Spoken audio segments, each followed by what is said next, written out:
Let's talk about the specifics of your case. When did it was literally an envelope arrived on your front doorstep, and you went, "Oh, what's this?" It's exactly how it was. It was an envelope from the Human Rights Commission. It was a hand-scrawled complaint by a radical Muslim imam born in Pakistan, does the Saudi lecture circuit. I had heard of him because, in fact, I had appeared on a radio debate with him about the cartoons issue. And look, I do these debates all the time. I remembered it, but it wasn't a big deal for me. I think it was a big deal for him because he's not used to religious dissidents, and he believes in Sharia law, and I don't. So after that radio debate, he went straight to the Calgary Police Service and asked them to arrest me. Now, they said, no, we don't do that in Canada. They were very polite to him. They actually gave him a written reply, laying it out very clear. I was very impressed with how the police handled it. The Human Rights Commission took his complaint and ran with it. Isn't it funny that in the 21st century, the police are more sensitive to civil liberties like freedom of the press than the human rights activists are? So this envelope came into my desk, and I was a publisher. You know how much paper goes through an office, and you know I might have even lost it had I not. I'm glad I opened it and read it, and I thought, oh brother.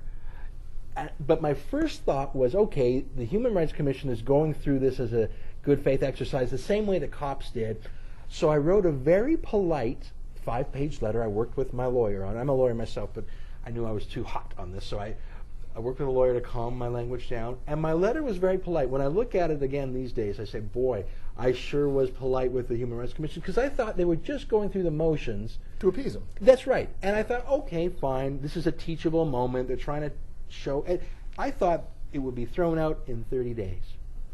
Yeah, try 900 days. And I did an access to information request, and I found out that 15 different lawyers and bureaucrats were working on my investigation, which led to one of my conclusions that these human rights commissions have become make-work projects for people who have maybe run out of real human rights issues to solve. When they were created 40, almost 50 years ago, some of these human rights commissions, Canada was less integrated. We were less multicultural. Jews weren't allowed in some country clubs. Maybe an Aboriginal would be kicked off a Greyhound bus because he was Aboriginal. If you were gay, there were certain... It was a different country, but now we're very harmonious. We've got a woman of color as the Governor General, just for one example. Toronto is... majority of Toronto are minorities, and we actually get along.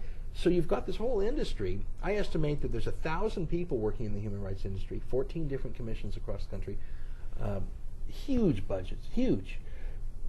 And if they've run out of sexism, now, there's always going to be micro examples of sexism and racism because we're human beings and we're fallible and we're flawed and we're sinners, and you're never going to stop that. But in terms of systemic, big national issues, I think we've got the big problems licked. You go to a medical school or law school, it's 50-60% women.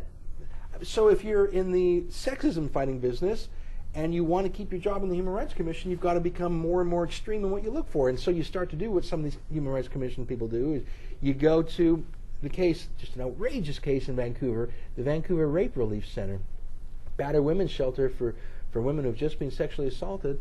You'd think they would stick up for the human rights of those women. No, the Human Rights Tribunal of BC ruled that a post-op transsexual, 6-foot-tall guy, had the right to be a rape crisis counselor, even though the victims didn't want him and the Rape Crisis Center didn't want him. The Human Rights Commission said, tough luck. You're discriminating against his gender if you don't allow him to be a rape crisis counselor. That is insane. But that's what happens when you have these human rights activists who don't have real work to sink their teeth into. In the book, I catalog almost a dozen really nutty cases like that make, and again, not a left-wing or right-wing thing, just anyone would shake their head and say, good grief, that's so far from common sense, that's not a real human rights issue. I was actually pleasantly surprised, because I picked it up and went, oh, Ezra Levant, I've heard of this guy. And I have to, I was with the Rick Mercimer, who calls you what, the most aggravating Canadian, yes, it's in the Guinness Book of Records. And it's actually not as right-wing whacked as I thought it was going to be, and the fact that Borovoy was on side. Well, he wrote about my case in particular. As soon as I was charged in February of 2006, I think by March 2006, Alan Borovoy had written about my particular case in the Calgary Herald, going so far as to say he thought the law should be repealed, or at least amended. And he was one of the inspirers of these human rights commissions. So when sort of the founding father of human rights commissions 40 years later says, yikes, this was not what we had in mind, that's a pretty incredible condemnation of how they have had mission creep, how they're now doing things that, I mean, Alan Bourvoy, his credentials are so solid. Yeah. For him to condemn these human rights commissions is all the imprimatur I need.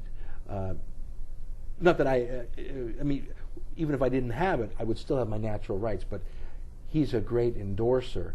And I mean, I have no doubt that he disagrees with some of my substance. I have no doubt that he thinks I've got a little bit too much chutzpah, but that's fine. To fight against a government agency that has limitless resources, if you don't have a little bit of the self-promotion gene in you and confidence in you, you're going to be steamrolled. I defy anyone out there who doesn't have institutional resources behind them to fight a human rights commission. 15 lawyers and bureaucrats for 900 days. So there's an enormous, that's a massive battalion. And we know that in the criminal courts. That's why we insist on legal aid. That's why it's beyond a reasonable doubt, because we know it's such an asymmetrical prosecution in criminal courts. It's just as it's more asymmetrical in the human rights domain. And that's what Bourvoy knows. Bourvoy can defend me even if he disagrees with me the same way a criminal lawyer can stand up for the rights of someone accused of doing heinous crimes, not because he supports those crimes, but because he understands we must love justice. The book is Shakedown, How Our Government is Undermining Democracy in the Name of Human Rights. I've been speaking with the author, Ezra Levant, and Shakedown, published by McClelland and Stewart.